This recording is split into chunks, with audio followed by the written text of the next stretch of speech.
Thank you for joining us for this virtual In Conversation event, Beyond Decision 2020. I'm really delighted to welcome our Chancellor, Secretary Hillary Rodham Clinton, and the US Consul General in Belfast, Elizabeth Kennedy Trudeau. We're pleased to host this event in partnership with University College London's Centre on US Politics and with the support of the US Department of State. This is one of a series of events by the Centre on US Politics with the goal of providing the UK public, including policymakers, academics, thought leaders, the media, students and practitioners with accurate, useful and detailed information about how the US elections work. We're pleased to have the opportunity to work in partnership on this event. At Queen's, we're committed to facilitating debate and discussion on key issues impacting society. So I look forward to hearing Secretary Clinton's reflections on the challenges facing the new Biden administration, what we may expect for the relationship with Northern Ireland, and her experience as a female leader in today's politics. I'm very grateful to our Chancellor for sharing her thoughts with us, and we're looking forward to a time when we can welcome her back to Belfast in person as Chancellor of Queen's. Our thanks also to Elizabeth Kennedy Trudeau, who will be asking the questions. Elizabeth's continued support for the important role of universities in facilitating debate and discussion has been invaluable. I know that you'll all find this event informative, so without further delay, I'd now like to hand over to Elizabeth. Thank you very much. And it's wonderful to have this opportunity to join Secretary Hillary Clinton in this conversation for Queen's University. As a career member of the Foreign Service, I had the privilege to serve under Secretary Clinton in her tenure at the State Department. And it's a wonderful honor to be able to have this chance to talk not only about her career, the view of America in the world, the role of women, but also the importance of Northern Ireland. So, Madam Secretary, it's wonderful to see you. Thank you so much for your time. Well, thank you very much, Consul General. I'm looking forward to our conversation. When you began at the State Department, Madam Secretary, it was at a very similar position, a new administration. And as the Secretary of State, you served as America's face to the world. How do you navigate that situation? What did you find the most challenging and also the most rewarding? Well, you're right, Elizabeth, that when we began the Obama administration in 2009, there were some similarities. We were very much aware that much of the world was alienated from the prior administration, in part because of the approach they had taken to projecting American power and interests. And what we did was maybe old-fashioned, but I think it works in even today's times. We embarked on a very intense outreach program. It was easier because we did not have COVID to contend with. So I could get on an airplane within days of becoming Secretary of State to go to Asia, then to go to Europe, to be very clearly in the mode of reaching out to repair relationships, to rebuild our alliances, and to find ways we could work together. I think that's what you're seeing the Biden administration do as well. Of course, they have to do much more of it virtually. But they're trying to repair a lot of the damage that they inherited, and in particular, to bring the world together around global issues like the pandemic, like the challenge of climate change, looking hard at how to reinstate some kind of agreement with Iran, which, of course, is incredibly difficult, as you know so well. Trying to send a message to China that we need to cooperate in some areas, such as climate change, but we also have to be clear about our differences, particularly aggressive behavior vis-a-vis Hong Kong, Taiwan, in the larger Pacific region.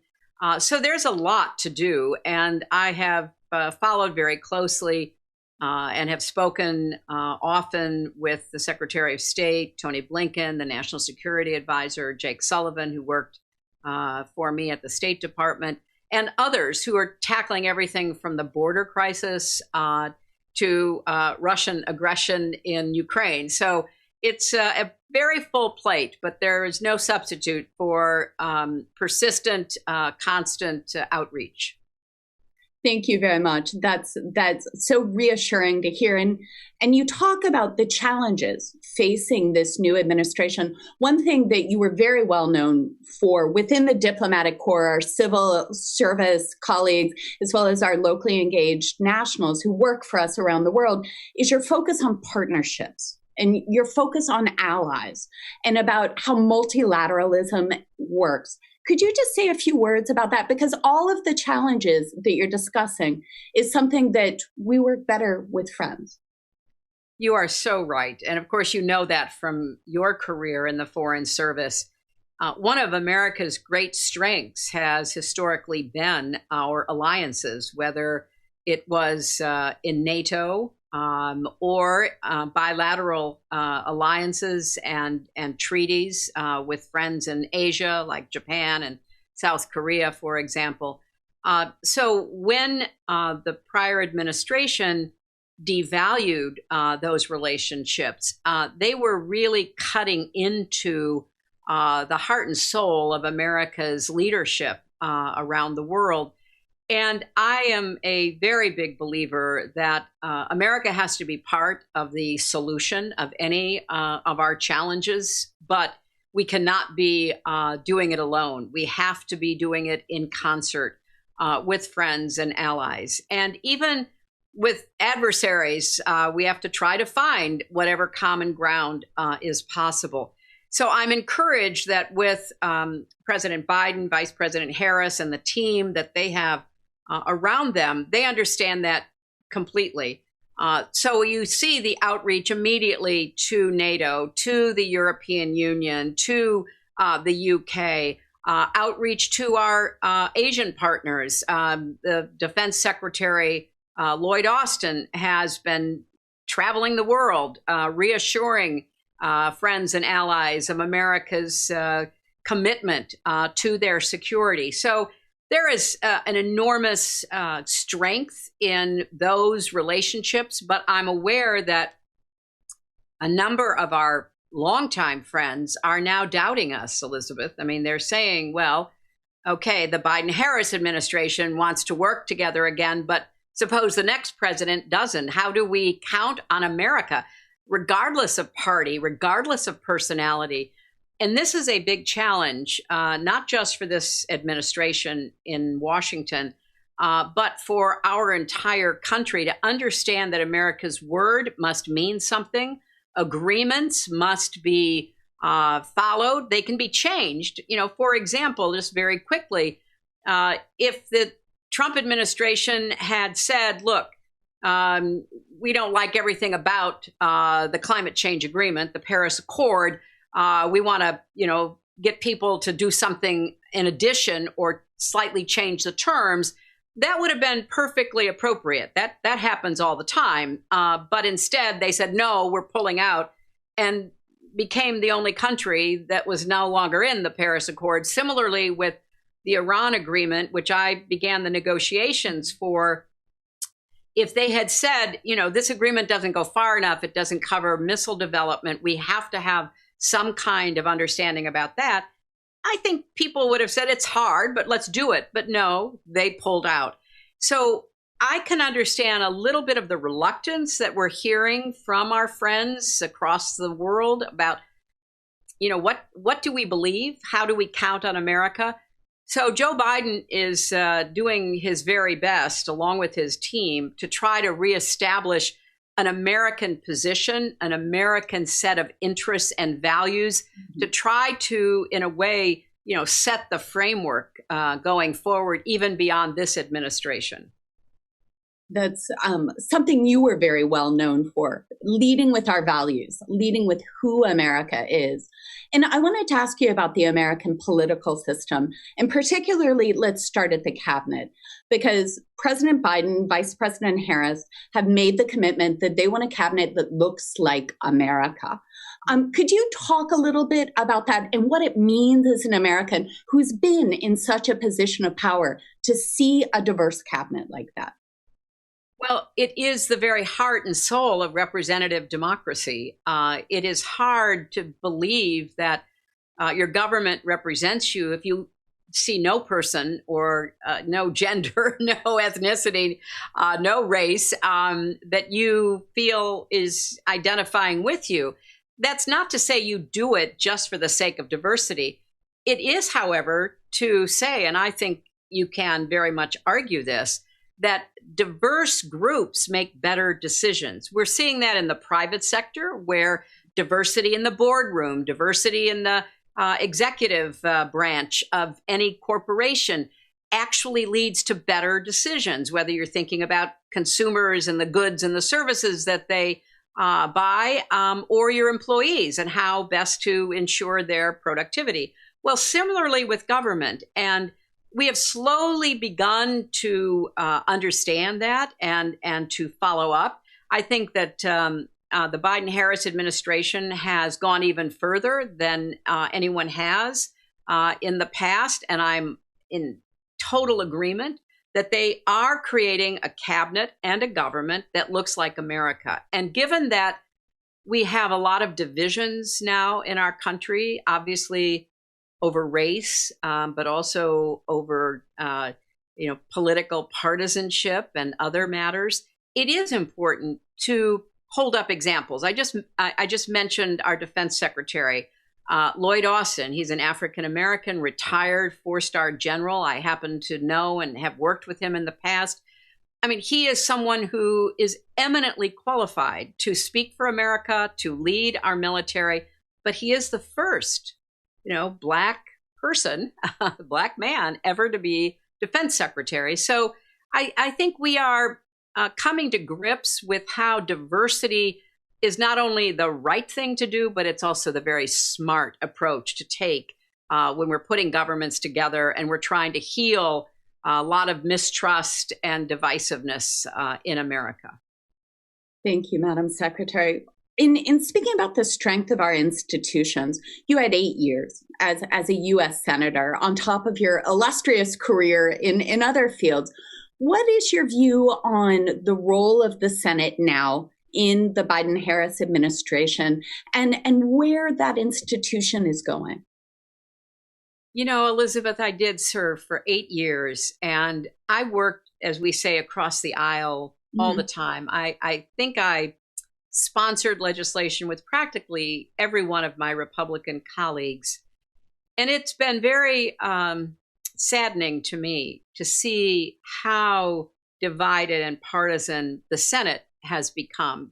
We've always had disagreements. There have always been regional, ideological differences. But in the last years, really starting most particularly in the Obama administration, the Republican members of the Senate have become less interested in cooperating and getting things done than in scoring ideological political points. And I think we saw that when President Obama's efforts to reach out and work together with Republicans on health care and other important issues were, very much either rebuffed or limited rather than being the kind of expansive response that I know he was looking for.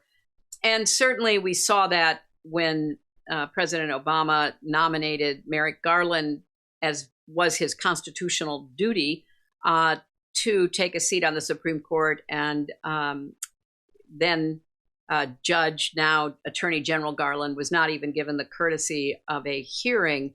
So the unfortunate reality that President Biden has inherited is a Republican Party in the Senate where members voted against the legitimacy of his election, despite there being no evidence at all to support that, where it appears that some of the Republican senators certainly encouraged the insurrection, and part of what they had been saying online and in person.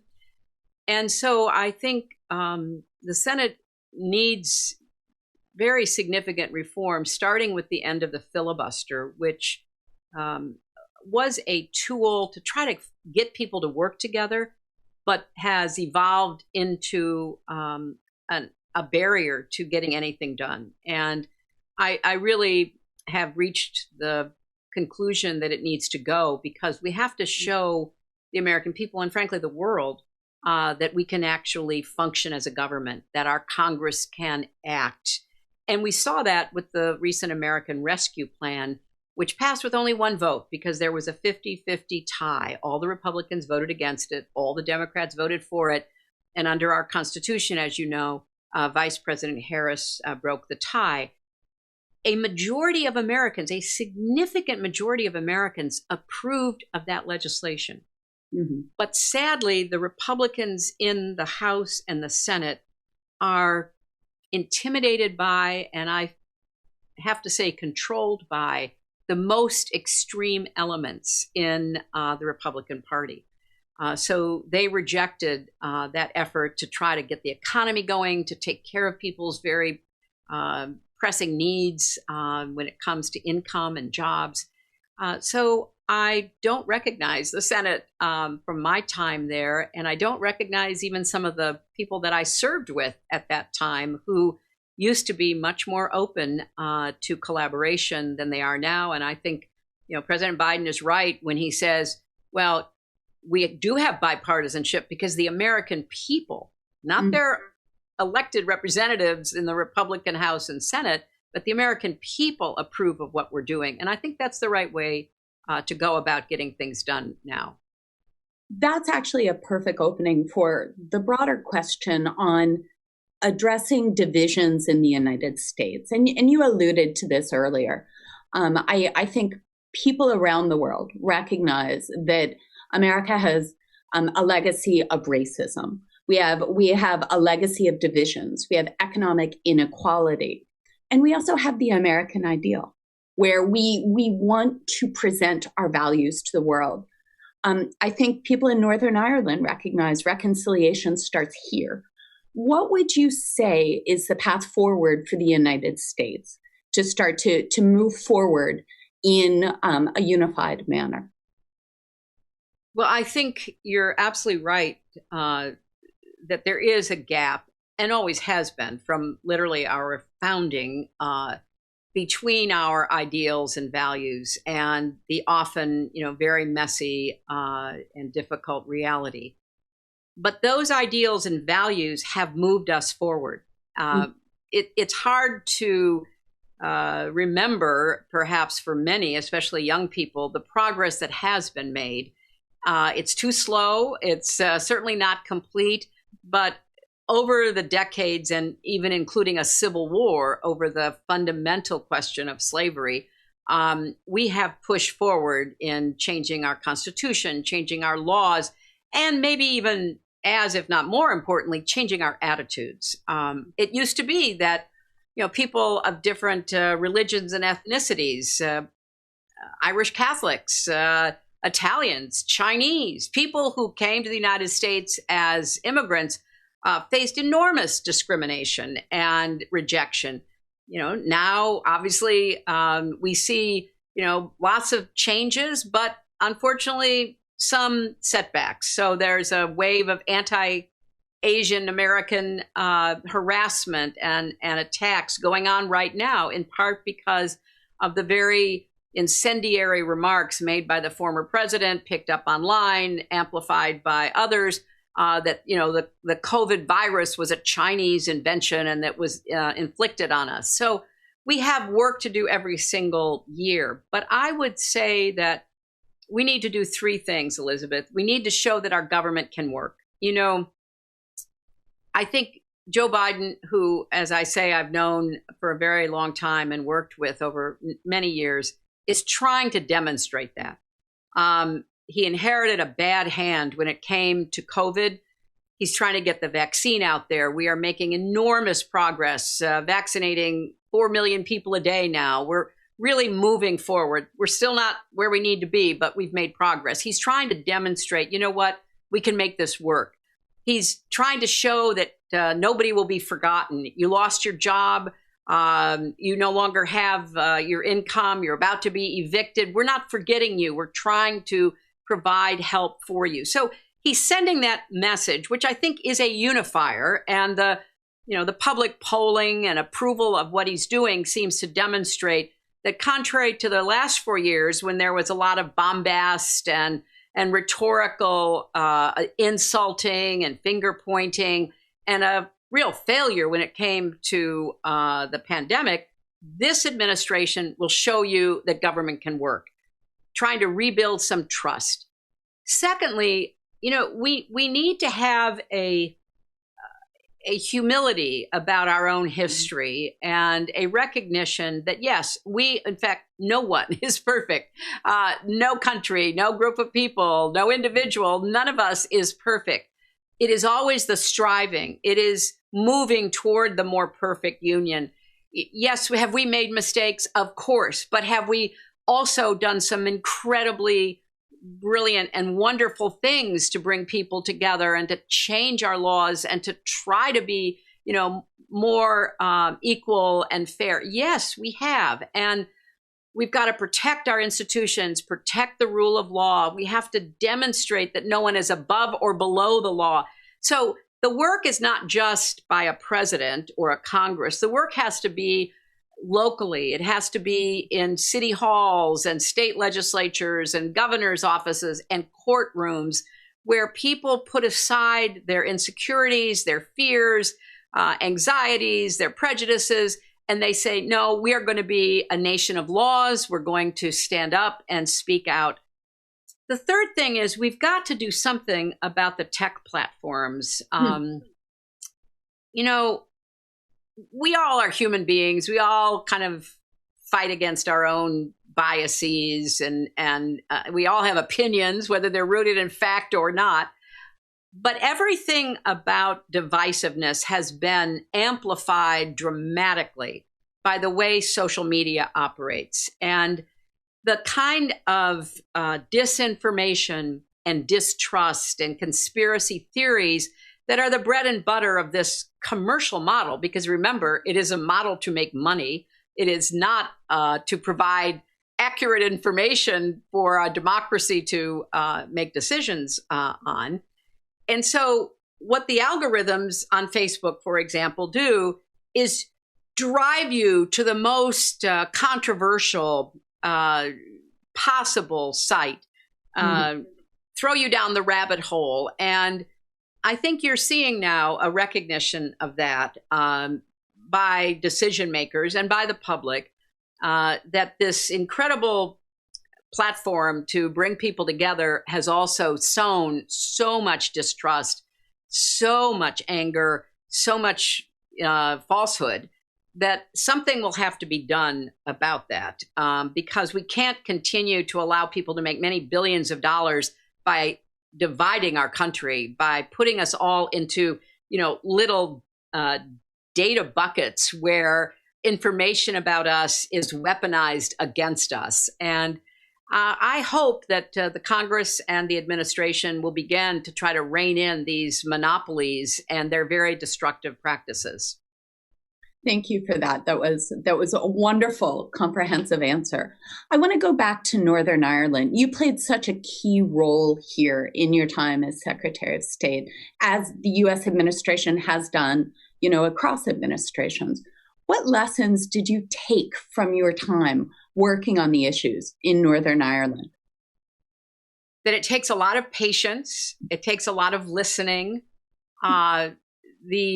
The process required not just, obviously, the British and Irish government, the role that the United States played, but most importantly, the people of Northern Ireland coming together, sitting across tables when sometimes they wouldn't talk to one another, but they would be at that table. As my husband's envoy, George Mitchell, would report, he would just sit there and representative from one side of the divide would say something, and he would say it to George, who would then turn and repeat it to the representative of the other side, because they wouldn't engage. But then just sitting there having that kind of presence, listening to each other, slowly began to build some trust. Would they agree on everything? Yeah, of course not. No, two people usually do, and especially given the very strong feelings and the history between the various parties. But they would begin to listen. And one thing that I found so moving is when I would host meetings, bringing women together, Catholic and Protestant women, to sit at the same table. And I had the same experience. You know, at first, nobody would really talk. They came because, in my case, the First Lady of the United States had invited them. And slowly someone would say something like, you know, I just can't live with worry about my husband when he goes off to work, that he might not come back. And then someone on the opposite side of the table would say, you know, every time my son, he's a teenager, goes out at night, I worry that he won't come back. And all of a sudden they could see the worry on the other's face, that it became a human problem, not a sectarian divide, not a historical wrong that had to be righted, but a human problem.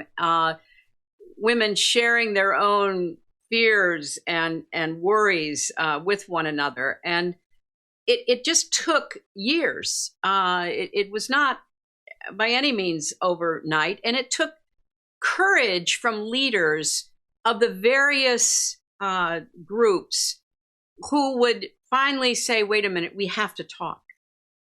You know, one of the most amazing experiences I ever had was seeing the friendship, or certainly the working relationship, between Ian Paisley Sr. and Martin McGuinness. And when I was running for president the first time, you know, they happened to be in the United States for some gathering, probably getting an award or something to try to keep it all going. And they endorsed me for president, the two of them.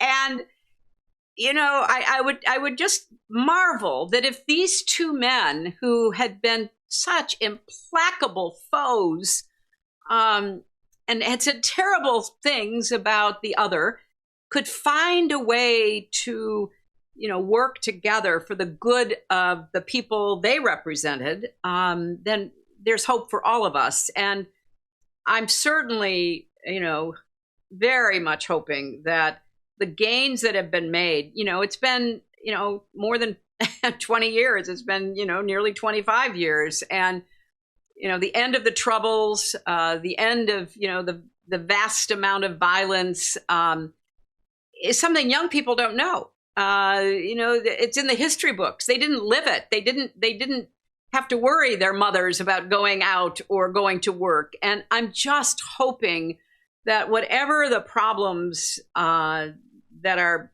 manifest right now will not destroy the sacrifice and the work and the effort and reconciliation that, you know, so many people have contributed to peace. So that's, you know, that's something that I hope the governments, I hope more than that, the people of Northern Ireland do not let happen. Yeah, and thank you for that. I think by far the vast majority of people in Northern Ireland believe that and believe in, you know, a better path for themselves, for their neighbors, and for their children. And I'm so glad you mentioned the women of Northern Ireland, many of whom are still very active from the 1998 agreement, and also the First Minister and Deputy First Minister of Northern Ireland, as well as several ministers in the executive, are all women. The head of the Northern Irish Civil Service right now is a woman. You were a trailblazer. Really in a very powerful and high profile role. Do you think it's changed since you were in that role? What's your view really of sort of women in the public eye and how they can move the conversation forward?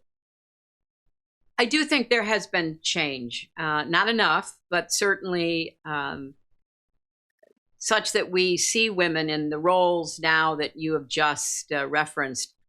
When the the peace negotiations were going on in Northern Ireland in the beginning, there were no women at the table at all. And one of the things that I did working with the U.S. government and our counterparts in Westminster and Dublin was to say, look, women are very often the victims of violence. They're very often, the people who are left alone after someone has been killed or injured or imprisoned. Women need to be at the table. And finally, that happened. And then, there were more and more women getting involved in the political process in Northern Ireland. And we now have, ministers and others who are in decision-making positions. Mm-hmm. So, yes, it certainly has evolved in the last 25 years. I think that women's voices and women's experiences are not an add-on. They're not a nice to do. They're necessary. They are on the front lines in any society. They are often the backbone of families and of communities. And so their experiences, their insights should be included from the very beginning. And in the political process, political parties should be doing everything they can to promote and lift up women as potential candidates and office holders.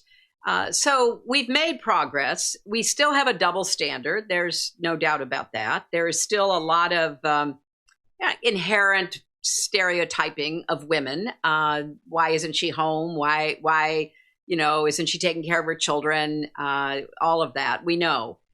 So the more women who get into the process, the more those stereotypes will be diminished. Because if you're the only woman on the stage, as I have been in numerous occasions, all the attention is on you. And everything that people believe a woman should or should not do or look like or wear is all focused on a single woman.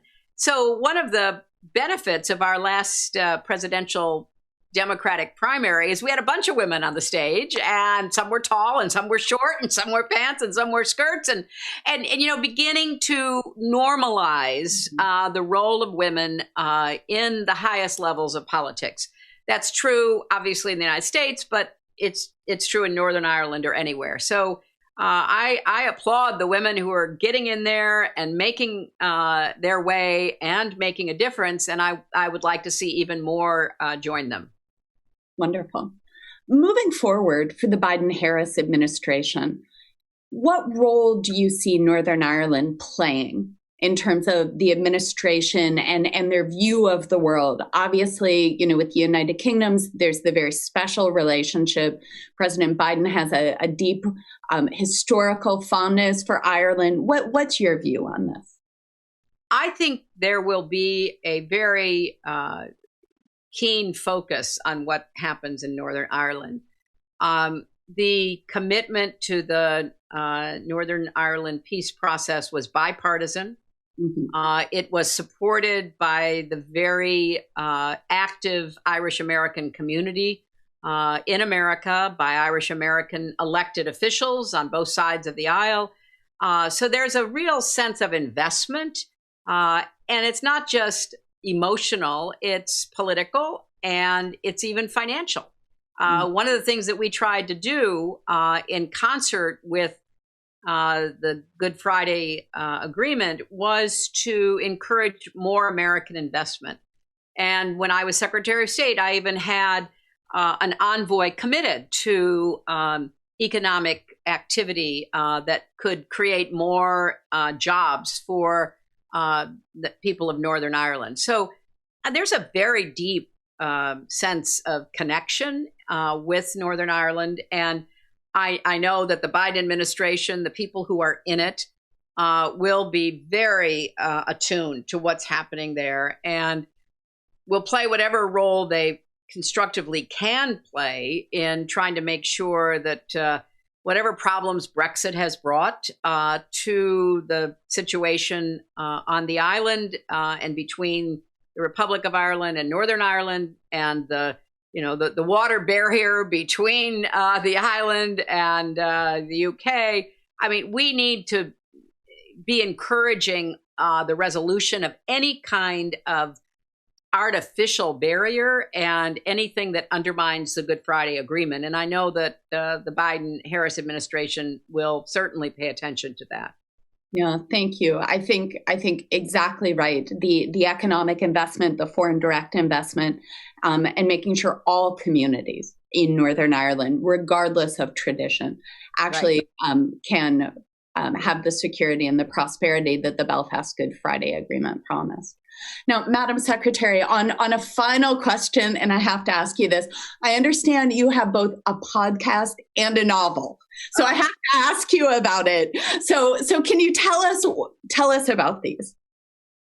Well, I've been having the most fun during my time at home because of the pandemic, recording a podcast. I started last fall, and I'm finishing up the spring season. It's been such a joy to talk with people and interesting people from all over the world, because I've not just spoken to Americans, but I have found there's a hunger for good conversation right now. And it's one of the reasons why the podcast world has exploded. So many people in this country listen to podcasts. They exercise to them. They walk outdoors. They cook while they're listening. All of that. And my podcast, called You and Me Both, we have covered the waterfront of issues and people.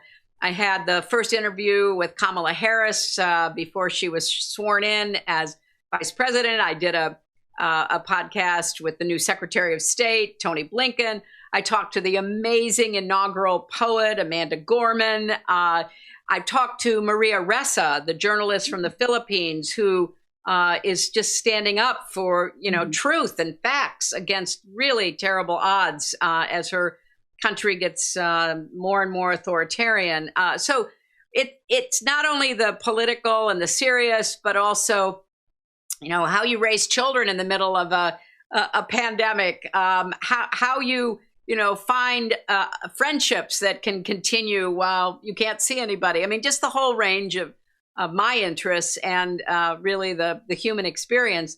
And then I agreed to team up with a friend of mine named Louise Penny, who has written the most wonderful mystery series set in Quebec, Canada, featuring the main character, the protagonist, an incredible police inspector named Gamache. And I became a huge fan of her books. Then I was lucky enough to meet her, and we became great friends.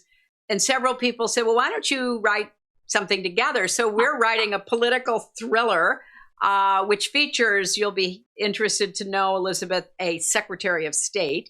And some Foreign Service officers and others, political players and the like, called State of Terror. We're racing toward the deadline, which is June, and it'll come out next fall. But it's been an incredibly exciting experience, because unlike everything else I've tried to write where I had to fact check and all of that, yes, of course, we have to make sure anything we say, which is meant to be factual, is checked. But our imaginations can just run riot. So we have had a lot of fun making up all kinds of plot twists. That's brilliant. Well, it will be on all of our radars this fall. Madam Secretary, it's been such a pleasure and an honor to have this conversation with you. We look forward to getting you back in Belfast in Northern Ireland as soon as travel permits.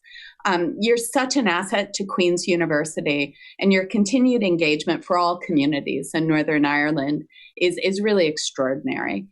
So thank you for your time. And thank you so much for your thoughts. It was a round the world tour, but it ends up with a book coming out this fall. So thank you. And thank you, Elizabeth, for your service to our country around the world. And it is such a joy being associated with Queen's University. And I, too, am looking forward to getting back in person. So thank you for this conversation. Thank you.